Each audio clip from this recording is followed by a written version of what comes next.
तो आज हम पढ़ने जा रहे हैं very important polymers and their monomer units. Polymer की इंट्रोडक्शन की वीडियो में मैंने आपको बताया था about addition, polymerization and about the polythene and its types, तो low density polythene and HDP. जैसे कि आप जानते हैं कि पॉलीमर्स दो टाइप के होते हैं on basis of their degradation. अगर नॉन डिग्रेडेबल है तो नॉन डिग्रेडेबल पॉलीमर्स जैसे कि पॉलीथीन्स और डिफरेंट पॉलीमर्स जिनको हम डैमेज या नष्ट नहीं हो पाते बायोलॉजिकल प्रोसेसेस से, और कुछ पॉलीमर्स ऐसे होते हैं जो बायोलॉजिकल प्रोसेसेस से हमारे डीके कर जाते हैं या डिग्रेड हो जाते हैं, तो बायोडिग्रेडेबल पॉलीमर्स, तो वो भी हम डिस्कस करेंगे आगे। तो सबसे पहले जो मैं आपको बता रहा था हाई डेंसिटी पॉलीथीन, तो उसकी जो कहते हैं पॉलीमराइजेशन होती है वो जिगलर नाटा कैटलिस्ट यानी एल्यूमिनियम प्लस TiCl4 कैटलिस्ट के प्रेजेंस में होती है। तो ये बहुत ही इंपॉर्टेंट क्वेश्चन बन जाता है एग्जामिनेशन पॉइंट ऑफ व्यू से। उसी तरीके से हमारा नेक्स्ट पॉलीमर जो है वह PVC पॉलीविनाइल क्लोराइड, जिसका मोनोमर यूनिट है हमारे पास विनाइल क्लोराइड। तो जब हम CH2 डबल बॉन्ड CHCl इसका पॉलीमराइजेशन कराते हैं हाई टेम्परेचर पे, तो हमें ये ऑब्टेन होती है पॉलीविनाइल क्लोराइड CH2CHCl N, ये है पॉलीविनाइल क्लोराइड। तो इसका यूसेस कहाँ कहाँ पे है हमारा, तो जो हमारे पाइप्स हैं और जो वायर्स की कोटिंग होती है मेटल वायर्स की, फ्लोर शीट्स में भी इसका यूज़ होता है। तो जो हमारा नेक्स्ट इम्पॉर्टेंट पॉलीमर है जिसे मैंने स्टार्ट से भी मेंशन किया हुआ है, तो वो है टेफ्लॉन, जिसे हम पॉलीटेट्राफ्लोरोइथेन भी कहते हैं। मोनोमर यूनिट है इसका टेट्राफ्लोरोइथेन, और जब हम इसका हाई टेम्परेचर पर पॉलीमराइजेशन करवाते हैं तो हमें ऑब्टेन होती है CF2 डबल बॉन्ड CF2, इसका हाई टेम्परेचर पर पॉलीमराइजेशन, तो CF2CF2 टेफ्लॉन। यूजेस है इसके यूटेंसिल्स और नॉन स्टिक जो पैन्स वगैरह होते हैं उनकी कोटिंग्स में। उसी तरीके से हमारा नेक्स्ट है रबर, जो कि दो टाइप का होता है जनरली, नेचुरल एंड सिंथेटिक। तो नेचुरल रबर जो है वो वल्केनाइजेशन, जब सल्फर के साथ हम आइसोप्रीन, इसकी मोनोमर यूनिट है, इसको हीट करते हैं, तो सल्फर के साथ जब हम हीट करते हैं तो इसे वल्केनाइजेशन प्रोसेस कहा जाता है। तो इससे हमें जो पॉलीमर यहाँ पर ऑब्टेंड होता है वो है पॉली आइसोप्रीन यानी नेचुरल रबर। नेचुरल रबर्स की खास बात ये होती है कि ये जो हाई टेम्परेचर पर जब ये होते हैं तो ये बहुत सॉफ्ट होते हैं, और जब ये लो टेम्परेचर पर होते हैं तो इनकी स्ट्रेंथ इंक्रीज हो जाती है। ठीक है, तो अब बात करते हैं सिंथेटिक रबर जैसे कि नियोप्रीन, जिसकी मोनोमर यूनिट है क्लोरोप्रीन। तो जब हम इसका पॉलीमराइजेशन कराते हैं तो हमें जो क्लोरोप्रीन है CH2 double bond CCl CH double bond CH2, इसका जब हम पॉलीमराइजेशन कराते हैं तो नियोप्रीन ऑब्टेन होता है। तो आप देख सकते हैं किस तरीके से ये प्रोसेस होती है। और यूजेस कन्वेयर बेल्ट्स एंड गास्केट्स, जैसे कन्वेयर बेल्ट्स आपने देखी होंगी, बहुत सारी मशीन्स होती है, जैसे शुगर केन जूसेस की मशीन्स होती है, उसमें भी कन्वेयर बेल्ट्स लगी होती हैं व्हील्स पे। उसी तरीके से जो बड़ी बड़ी इंडस्ट्रीज़ हैं उसमें भी जो एक किसी भी गुड को पास कराने के लिए जो बेल्ट्स लगी होती हैं वो कन्वेयर बेल्ट्स ही होती हैं।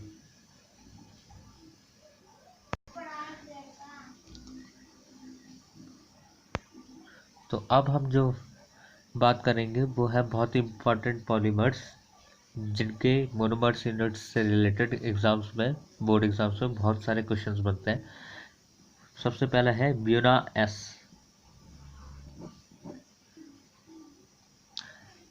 इससे पहले तो आप देख रहे होंगे कि सारे होमोपॉलीमर्स थे, इनमें एक एक ही मोनोमर यूनिट से हमें पॉलीमर्स ऑब्टेन हो रहे थे।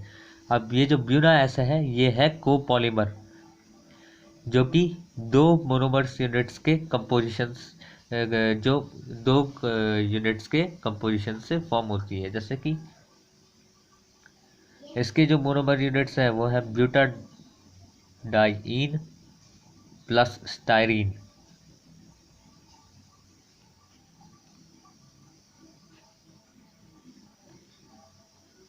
फॉर्मेशन इनका एडिशन पॉलीमराइजेशन से ही होता है। तो चलिए देखते हैं किस तरीके से होता है। तो CH2 double bond CH CH2 plus phenyl ring और उसके ऊपर CH डबल बॉन्ड CH2, तो ये है स्टायरीन और ये है ब्यूटाडाइईन।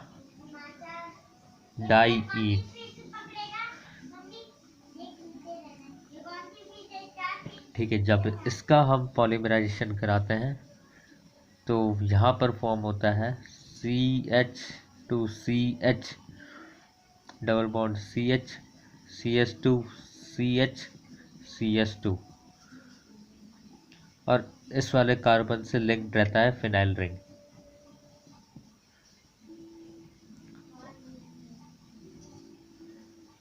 तो ये है हमारा ब्यूनाएस। यूजेस हैं इसके, टायर्स में यूज होता है। जो व्हीकल्स के टायर्स होते हैं उनमें ये पॉलीमर यूज होता है, जो उसकी स्ट्रेंथ को मेंटेन करके रखता है। अब जो हमारा नेक्स्ट पॉलीमर है वो है ब्यूना एन। वो ब्यूना एस था, ये ब्यूना एन है। तो ब्यूना एन है जिसका मोनोमर यूनिट होता है हमारा ब्यूटाडाइईन and एक्राइलोनाइट्रिल।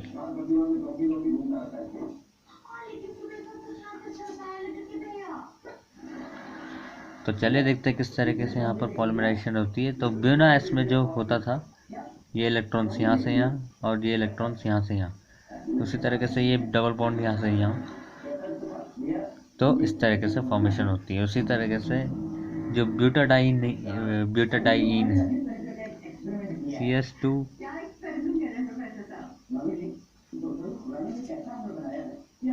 Double bond CH double bond CH2 plus CH2 double bond CH, यहाँ पे CN ग्रुप यानी साइनाइड ग्रुप होता है। तो ये इलेक्ट्रॉन यहाँ से यहाँ उठ के आए, ये इलेक्ट्रॉन यहाँ से यहाँ और ये इलेक्ट्रॉन यहाँ से यहाँ। तो इसका जब पॉलीमराइजेशन होता है तो ये फॉर्म करता है CH2CH double bond CH CH2 CH2CH CN।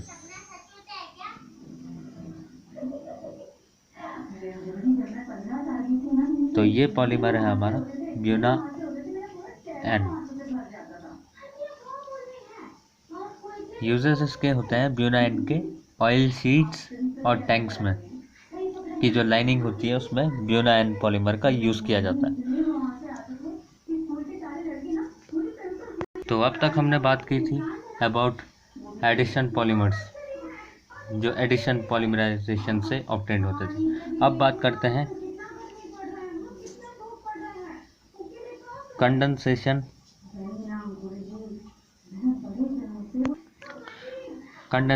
Polymerisation या कंडेंसेशन पॉलीमर्स। तो कंडेंसेशन पॉलीमराइजेशन वो प्रोसेस है जिसमें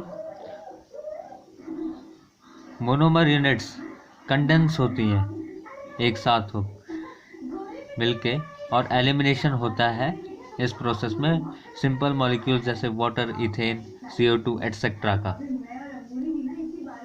और जो मोलर मास होता है पॉलीमर जो फॉर्म होता है उस is not a complete multiple of monomer units. ठीक है, तो किस तरीके से यहाँ पे कंडेंसेशन पॉलीमराइजेशन होती है।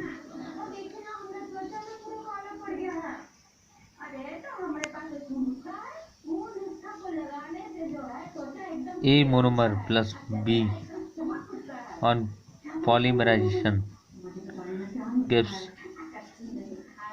AB plus H2O और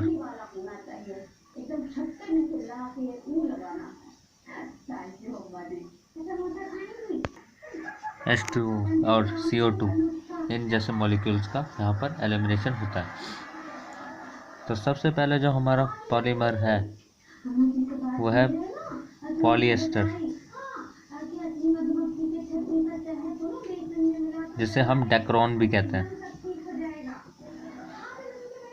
तो मोनोमर यूनिट है इसकी, monomers ethylene glycol and terephthalic acid. दो पॉलीमराइजेशन के जो दो मोनोमर यूनिट्स हैं उनके कंडेंसेशन पॉलीमराइजेशन से ये फॉर्म होता है। चलिए देखते हैं। OH CS2 CS2 OH।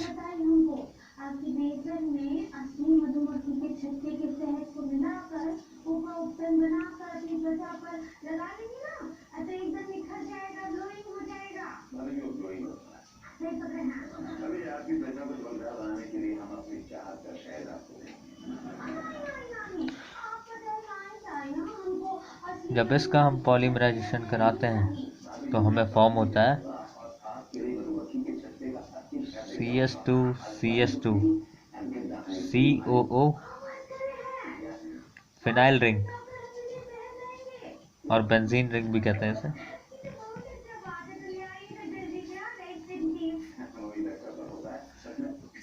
Dacron जो कि पॉलिएस्टर भी हम कहते हैं। तो इस तरीके से ये मोनोमर यूनिट्स हैं। ये है इथाइलिन ग्लाइकॉल और ये है टेरिथैलिक एसिड।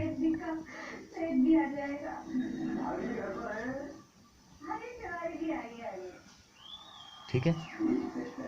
उसी तरीके से अब हमारा जो बहुत ही इम्पोर्टेंट, वेरी वेरी इम्पोर्टेंट यहाँ पर पॉलीमर है, जिससे रिलेटेड कई बार कई ईयर्स में क्वेश्चंस आए हैं CBSE में, नाइलॉन 6,6 पॉलीमर। तो यहाँ पे जो 6,6 है ये डिजिट्स इंडिकेट करते हैं कि जो हमारे मोनोमर्स हैं उनमें 6,6 कार्बन एटम्स का वो मोनोमर है, जिनसे कंडेंसेशन पॉलीमराइजेशन होके ये हमारा पॉलीमर फॉर्म होता है। तो चलिए देखते हैं। इसके मोनोमर यूनिट्स हैं हमारे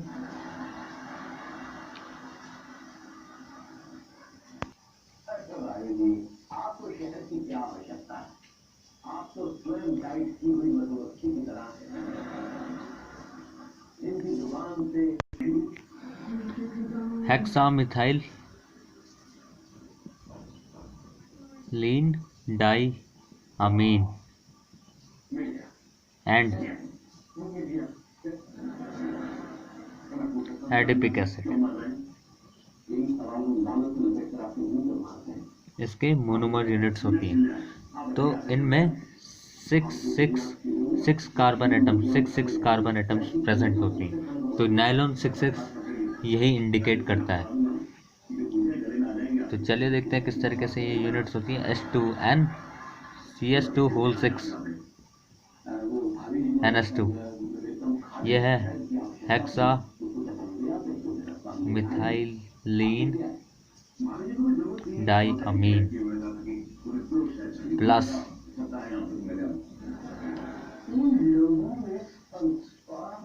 एडिपिक एसिड।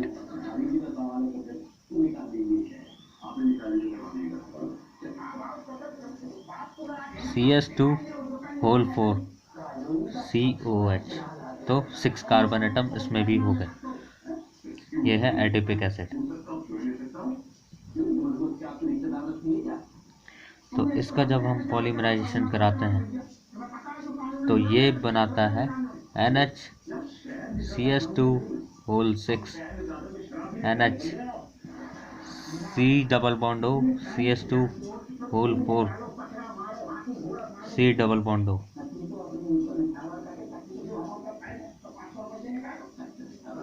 इसकी भी आप N यूनिट्स ले लें और इसकी भी N यूनिट्स ले लें।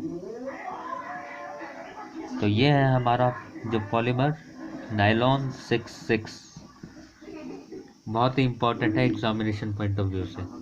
यूजेस इसके हैं शीट मेकिंग्स में, ब्रिस्टल्स में, जो ब्रशेस के टूथ ब्रशेस के ब्रिस्टल्स होते हैं, और टेक्सटाइल इंडस्ट्रीज में।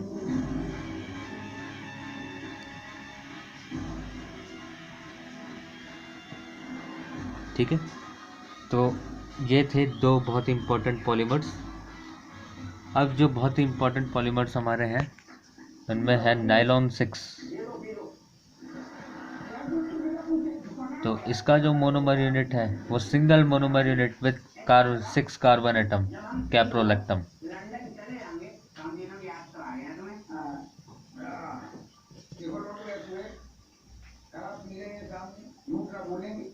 कैप्रोलेक्टम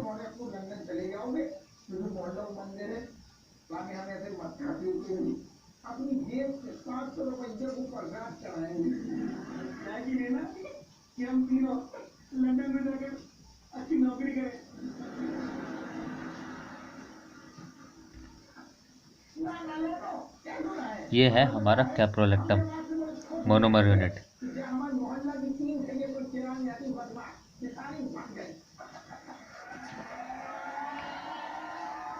तो इसका जब पॉलीमराइजेशन हम कराते हैं तो ये फॉर्म करता है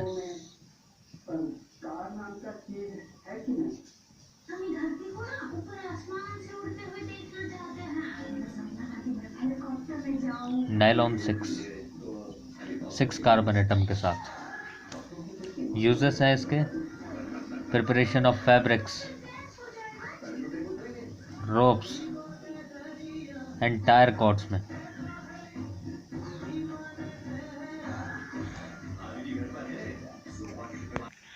तो इसी कड़ी में बहुत ही इम्पोर्टेंट दो पॉलीमर्स मैं आपको यहाँ पर बताऊंगा। एक है बेकेलाइट और दूसरा है मेलामीन फॉर्मल्डिहाइड, जो कि बहुत बार CBSE में पूछे गए हैं। तो बेकेलाइट जनरली हमारी मोनोमर्स यूनिट होती है बेकेलाइट में फिनोल एंड फॉर्मल्डिहाइड के मोनोमर यूनिट से ये कोपॉलीमर फॉर्म होता है। जनरली फिनोल एंड फॉर्मल्डिहाइड, इन दो मोनोमर यूनिट से ये जो क्रॉस लिंकेज पॉलीमराइजेशन हो जाती है उस वजह से ये जो पॉलीमर है ये फॉर्म होता है। तो फिनोल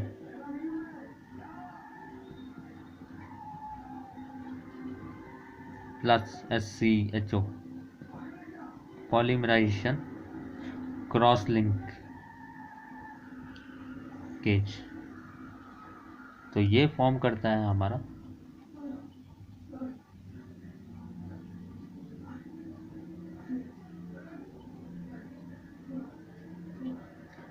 CH2। इसी तरीके से क्रॉस लिंकेज होते रहती है कंटिन्यूज ऑन।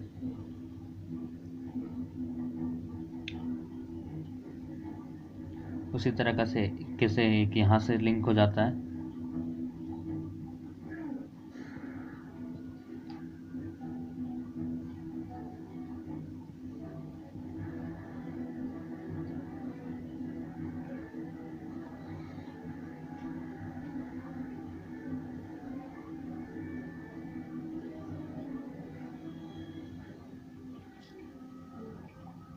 तो ये है हमारा बेकेलाइट।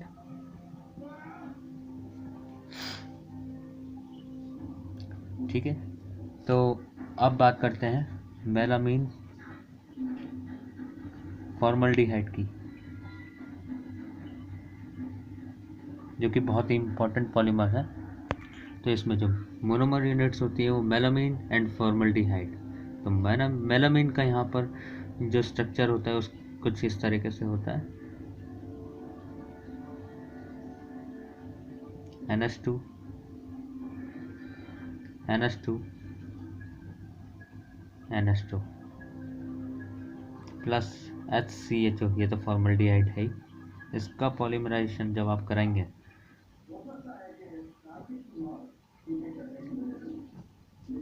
तो ये फॉर्म करता है हमारा NH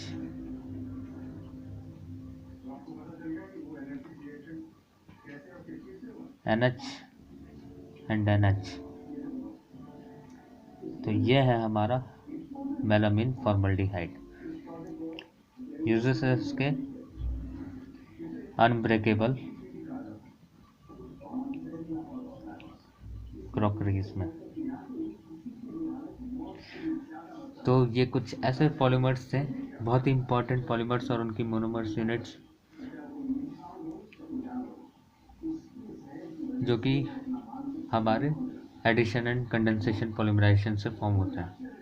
तो नेक्स्ट वीडियो में हम बात करेंगे about some polymers which are biodegradable polymers. तो चलिए देखेंगे अगले लेक्चर में। Thank you so much.